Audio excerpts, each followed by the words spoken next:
Dan Umar waktu itu karena melihat tidak adanya keseragaman, muncul ungkapan bahwa seandainya ada bid'ah yang bagus, inilah bid'ah yang kata seandainya tidak ada di hadis. Nikmatul bid'ah hadhihi. Tidak ada kata-kata seandainya di situ. Nikmatul bid'ah hadhihi. Beliau tidak mengatakan la'alla nikmatul bid'ah hadhihi. Tidak ada kata-kata la'alla. Yang ada nikmatul bid'ah hadhihi. Jadi kata-kata seandainya itu tambahan Ustaz, bukan dari Sayyidina Umar. Assalamualaikum warahmatullahi wabarakatuh. Nahmaduhu wa nusalli wa nusallim ala rasulihil karim, amma ba'du. Teman-teman semua, ada salah satu akun milik salah seorang Bayi Wahabi yang berkomentar di salah satu video milik A'afandi Channel, yang mana komentarnya itu dia menyampaikan surat terbuka kepada seluruh YouTuber-YouTuber Aswaja. Dia ingin berdebat dengan seluruh YouTuber Aswaja, dan dia ingin membongkar semua amalan-amalan yang telah dilakukan oleh orang-orang Aswaja yang dianggap mereka adalah sesuatu yang bid'ah, sesuatu yang tidak pernah dicontohkan oleh Nabi dan tidak ada sanad yang sambung kepada Nabi Muhammad SAW. Nah, saya akan membacakan dulu surat terbuka yang disampaikan oleh salah seorang Bayi Wahabi di kolom komentar YouTube A'afandi Channel. Surat terbuka untuk bocil-bocil Aswaja seperti A'afandi, Sani Uye, Mr. Quote, dan lain-lain. Hai bocil-bocil Aswaja, saya tantang kamu untuk duel live adu pemikiran. Saya akan katakan dan tunjukkan di depan muka kamu. 1. Amaliyah kaum Nahdiyin yang bid'ah, yang merupakan perbuatan-perbuatan baru. Yang kedua, saya akan katakan dan tunjukkan ke muka kamu amaliyah atau ajaran dari guru kamu, di mana ajaran tersebut tidak bersanad ke ajaran Rasulullah. Yang ketiga, hai bocil-bocil Aswaja, mari kita duel live, bahas Allah di atas arsy atau di atas langit, Allah nuzul, sampai bahas tahlilan, kunut, dan lain-lain. Kamu jangan cuma jago monolog aja atau bicara satu arah. Ayo, jangan jadi bencong. Kamu harus berani debat live dengan saya.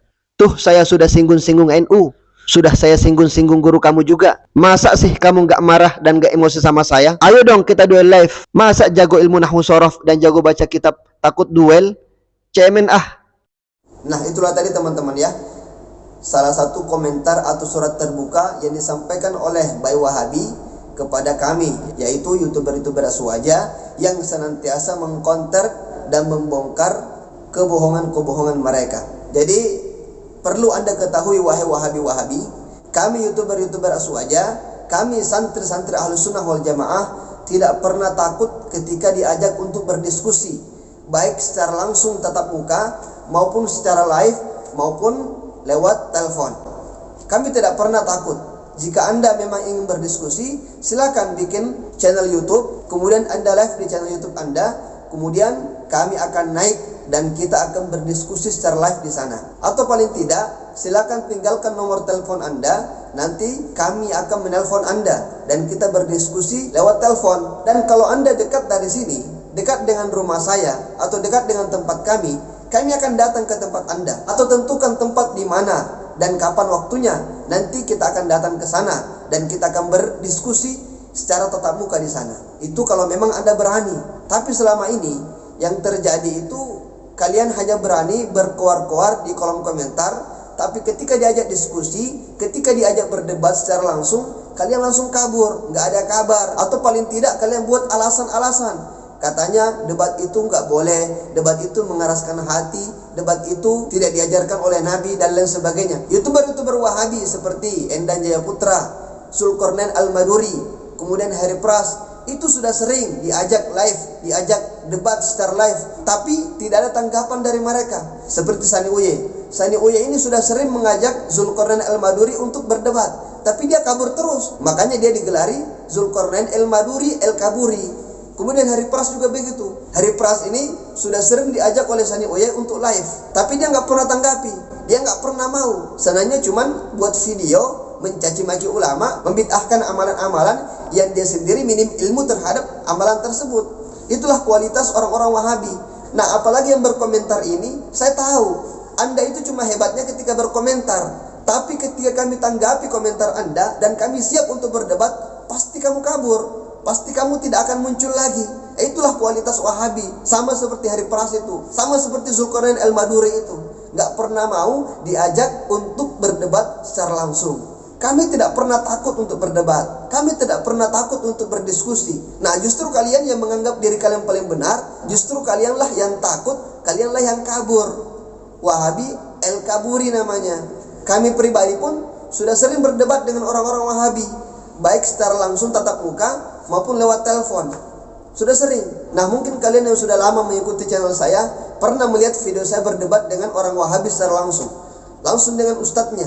Dan ustadznya di situ kalang kabut, nggak bisa menjawab pertanyaan saya secara ilmiah. Bahkan dia ngaur dalam menjawab pertanyaan saya.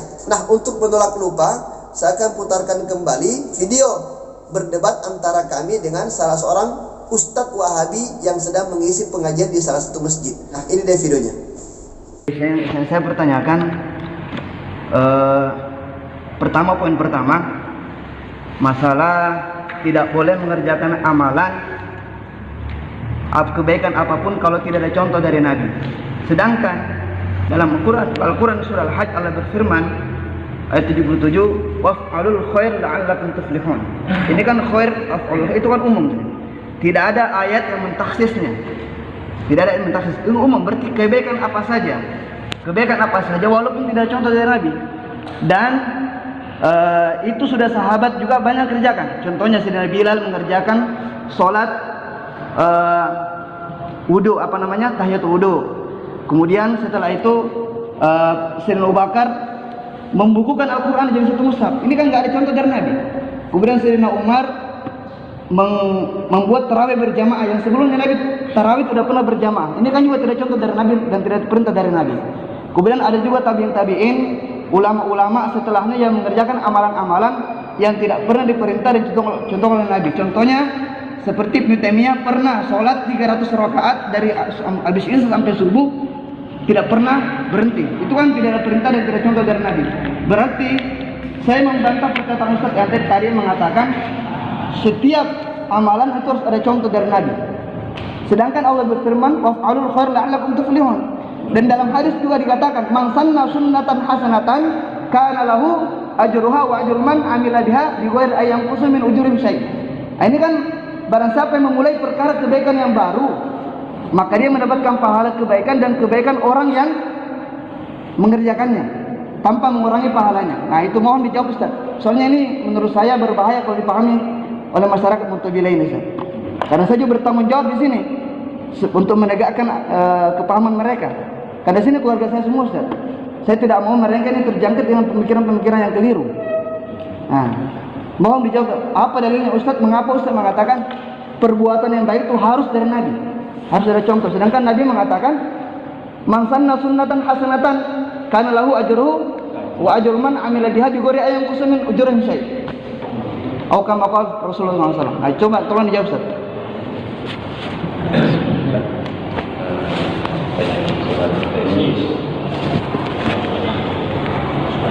Ya, mau dijawab. Soalnya nih jamaah di sini Ustaz yang nanti salah paham Ustaz.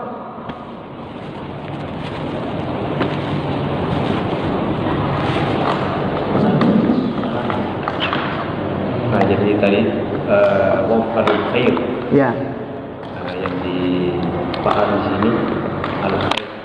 Ya, betul. Kebaikan. Di sini pakai alif lam. Ya. Al-khair yang diinginkan ini tentunya semua kebaikan. Semua kebaikan. Ya. Mau diingat dulu hadis alaikum bisunnati wa sunnati al-khulafa ar-rasyidin al-mahdiyyin addu alaiha bin nawajib. Dalil ini memberikan perintah kepada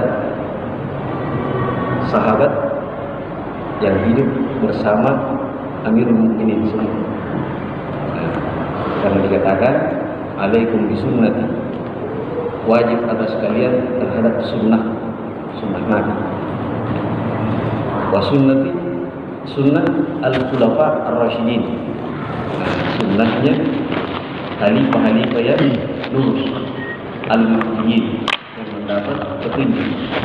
Berarti sudah terjawab tadi karena yang dikerjakan oleh umat mengumpulkan sekian banyak jamaah-jamaah waktu itu dan dibimbing oleh satu imam.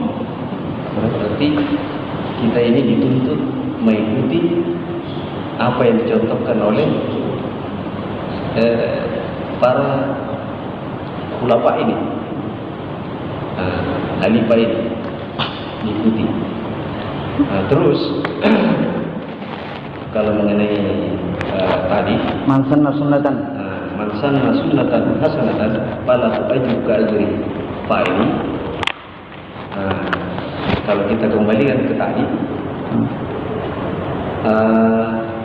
umat itu melaksanakan hal mengumpulkan itu bukan berarti tidak pernah dilaksanakan oleh Nabi, tapi seakan-akan terlupakan apa yang pernah dilaksanakan oleh Nabi, terlupakan. Jadi yang diinginkan di sini bukan kebaikan yang tidak pernah terlaksana dulu, artinya baru. Apa yang dilaksanakan oleh Umar ini itu sudah pernah dilaksanakan oleh Nabi, tapi seakan terlupakan. Seakan itu dari mana dalilnya? Maksudnya seakan itu dari mana? Kok bisa ngeri-ngeri seakan itu? Sampai sahabat ini bisa-bisa. Sini ada yang imam, di sana ada sendiri. Akhirnya kumpul, disatukan. Yang orang-orang sekarang ada yang salah paham bahwa tarawih tidak ada. Tarawih tidak ada. Karena Nabi cuma melaksanakan 3 malam. 3 malam. Dan Umar waktu itu karena melihat tidak adanya keseragaman, muncul ungkapan bahwa seandainya ada bid'ah yang bagus, inilah bid'ah yang kita sudah kata seandainya tidak ada di hadis. Nikmatul bid'ah hadhihi. Tidak ada kata-kata seandainya di situ. Nikmatul bid'ah hadhihi. Beliau tidak mengatakan la'alla nikmatul bid'ah hadhihi. Tidak ada kata-kata la'alla. Yang ada nikmatul bid'ah hadhihi. Jadi kata-kata seandainya itu tambahan Ustaz, bukan dari Sayyidina Umar. Tidak ada kata-kata la'alla di situ.